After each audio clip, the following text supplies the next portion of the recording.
Aloy! Sorry, I didn't mean to startle you. You sure you're okay being alone in here? I have Gaia, and learning how to interpret the glyphs of the old ones, it keeps me occupied. Have you gone back to Plainsong at all? I thought about it, but I wouldn't know what to tell them. The chorus already thinks me a thorn in the thicket. If they knew what we did to Fa, even if they understood, there'd be little they could grasp about all this. No. For now, I must leave the tribe behind.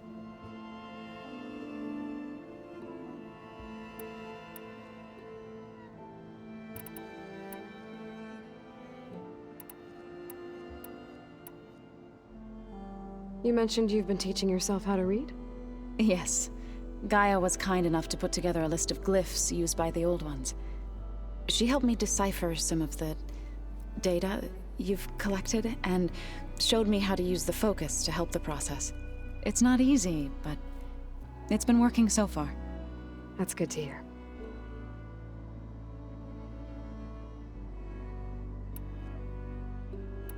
Sounds like you met my friend Talana. Yes. The Carja Huntress. I haven't seen armor like hers since the Red Raids. But Varl tells me that she too suffered at the hands of the Mad Sun King. Yeah. She's one of the good ones. Trust me.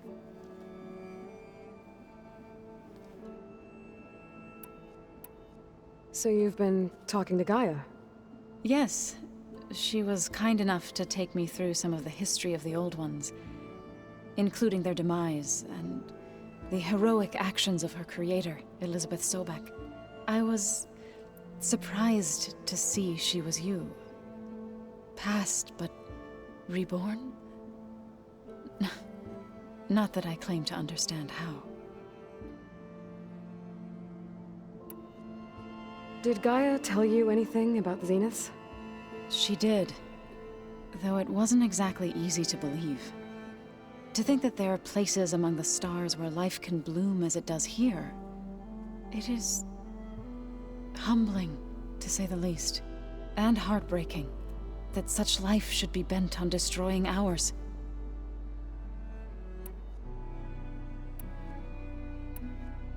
So, how does a tribe like warriors like the Tenakth? By holding them off. When our fields bloomed aplenty, the Tenakth looked upon our lands with envy. But Plainsong's dishes provided sanctuary and high ground to keep invaders at bay. In the end, even the Tenakth saw sense in a truce. The Utaru promised to provide the Tenakth with food from our crops every year. In exchange, the Tenakth would relinquish one of their own, a veteran, to train the Utaru in combat. This custom was abandoned a few years after the derangement. But some veterans still remain in the plains. I believe I've met them already.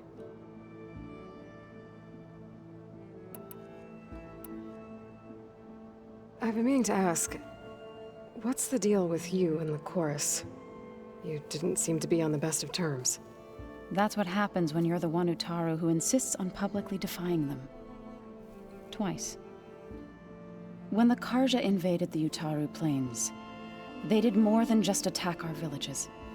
They burned our fields, took our people as slaves, and murdered those who were too weak to make the trip back to Meridian. To be sacrificed in the Sun Ring. I was helping the healers back then, as waves of refugees swarmed into Plainsong. The chorus was divided in how to face the invaders. Some saw sense in raising arms. Others believed the dishes would keep us safe, as they had many times before. And while they bickered, I buried the seeds of the fallen.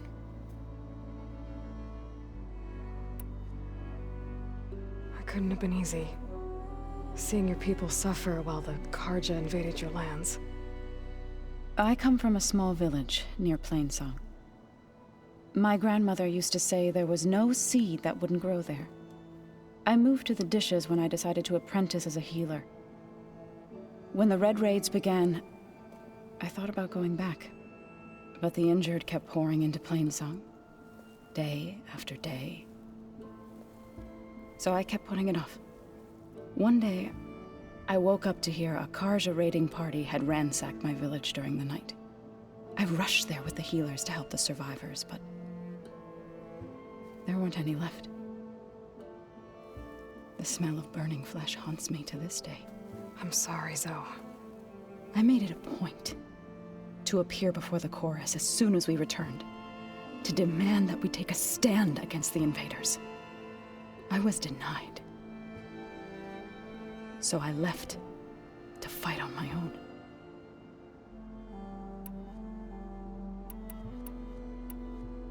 You said you set out... I did.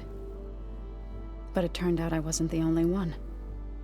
News of my disagreement with the chorus spread through the plains. Before I knew it, I had more than a dozen Utaru warriors ready to follow me into battle. We knew we couldn't take on the Karja armies head-on, but we also knew the lay of the land better than they did.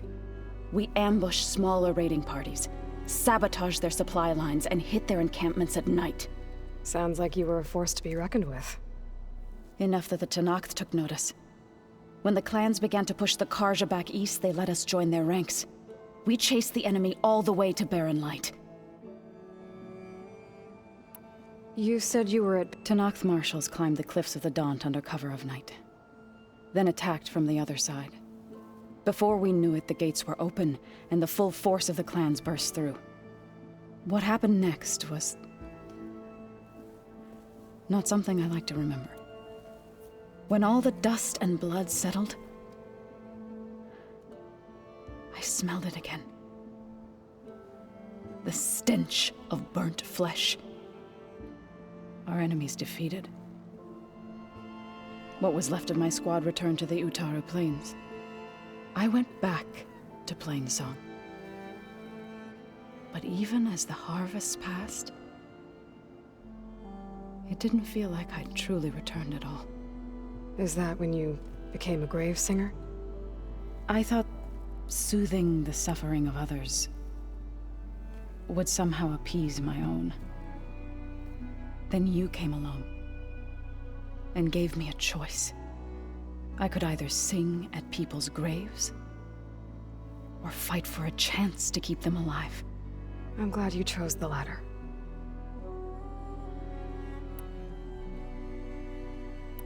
I need to go, but if you need anything, you can contact me through your focus. I'll keep that in mind.